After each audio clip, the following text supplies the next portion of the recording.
Gnocchi are one of the most problematic recipes in all of gastronomy. Even experienced cooks can have bad batches that they blame on the evil gnocchi gods because they can't figure out why they came out good one time but gummy, hard, and rubbery the next time, even though they followed the same recipe. I know I'm going to receive some negative feedback here from Italian purists by showing you this method, but try to keep an open mind. My method is not your Italian nonna's, but my gnocchi are perfectly soft and pillowy every single time. The evil gnocchi gods will never attack you again if you follow this method. We want to begin with pieces of potato that are about the same size. I'm suggesting that you use pieces that are all about 30 grams, 1 ounce. Now, as you cut them, you're going to get some larger and some smaller, just because of the shape of the potato. But I actually went through and weighed these. The smallest one here is 24 grams. The largest one's 34 grams. So they're right around the 30 gram range. I've also got 22 grams of salt and a sprig of thyme that's been tied together with a string to make it easier to retrieve later. The key here is to cook these potatoes to exactly the firm consistency, cooked but still firm. And this is going to vary a little bit with the type of potato you use. I have no way of giving you absolutely exact measurements. I can show you how I'm going to do it, but my potato is not going to be your potato.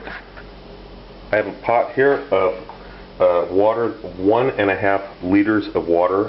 There's the salt. I'm putting 400 grams of potatoes in it. This water is only just above room temperature right now. This is not heated yet. And the sprig of thyme, I'm going to cover it and begin heating it. But my stove is not your stove, and the amount of time it will take to heat will be slightly different. I know that on my stove, once I cover this and turn it on high heat, it will take 15 to 16 minutes before it's done. Okay, for me, it's been 8 minutes now, and it's come to a hard boil, so I'm going to turn the heat down to 5 on 1 to 10. So it was at 10, now it's at 5. I'm going to continue cooking it.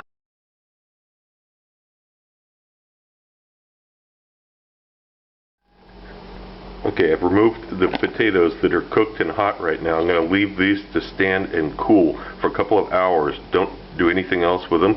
I've got the water that's still got the thyme in it. I'm just going to cover this up and let it sit here. We're going to reuse this water. When we actually boil the gnocchi, we're going to use this water. We'll just pull the thyme sprig out of it then. Just leave it to steep with the thyme in it in the meantime. Now, potatoes have been cooling for a couple of hours. You need to test their texture.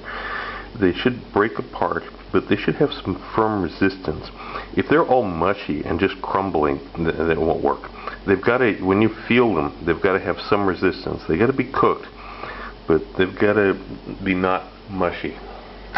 Now, I put these into the food mill. You can use a ricer on this. I prefer food mill. Now, weighed it out, there's 300 grams of potato there. I'm going to add the flour. Then the potato starch. Potato starch is kind of sticky stuff. You gotta tap it to get all that in. And although the potatoes are nicely seasoned, the potato starch and flour aren't, so I'm going to add a little bit more salt. 1 whole egg. And we begin working this. The idea here is that you want to get everything put together, but you don't want to. You're not kneading it like you're making bread or pasta or something. If you start getting too crazy with the amount of mixing you do, you'll make it tough. So you want to bring the ingredients together and let it be. That's enough.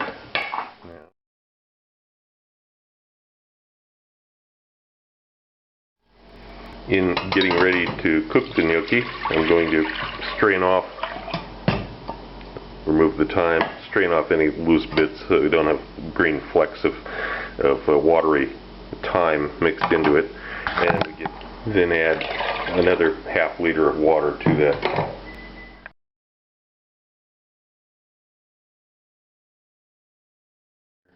We're going to pull out a little bit of the dough, kind of form it into a ball first, and start rolling it as a log. And try to make it even. And take a knife and you cut your individual gnocchi like this. Scrap up. And to get that indentation, you take and you firmly press it with a fork like this, if you can see that. Then put it on a plate that's got some flour on it and accumulate them. Just repeat the process here.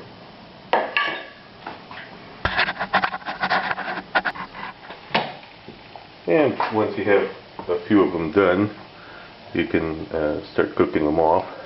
They will float to the surface when they're ready.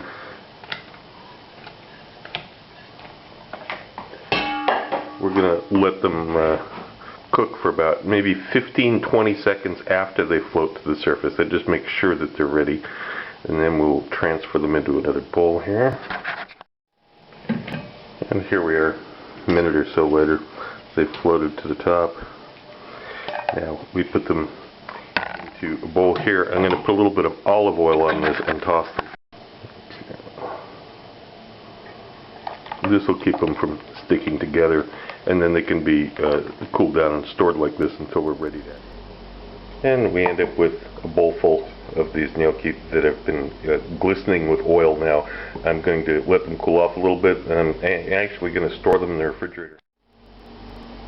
This is gnocchi the way I like them. They're very large and extremely non-traditional, but of course you can make them smaller like this. This exact same formula, just cut them smaller. Well, you can just eat these boiled straight away. I prefer them cooked in butter with a little sage and a little parmesan. These, it's a very simple operation. Just fry them in a little butter, add some parmesan, some sage.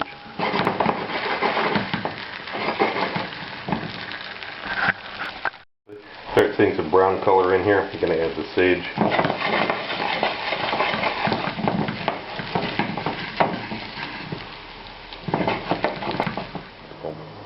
And here we have our gnocchi with a little brown butter and sage. Just grate some parmesan over the top.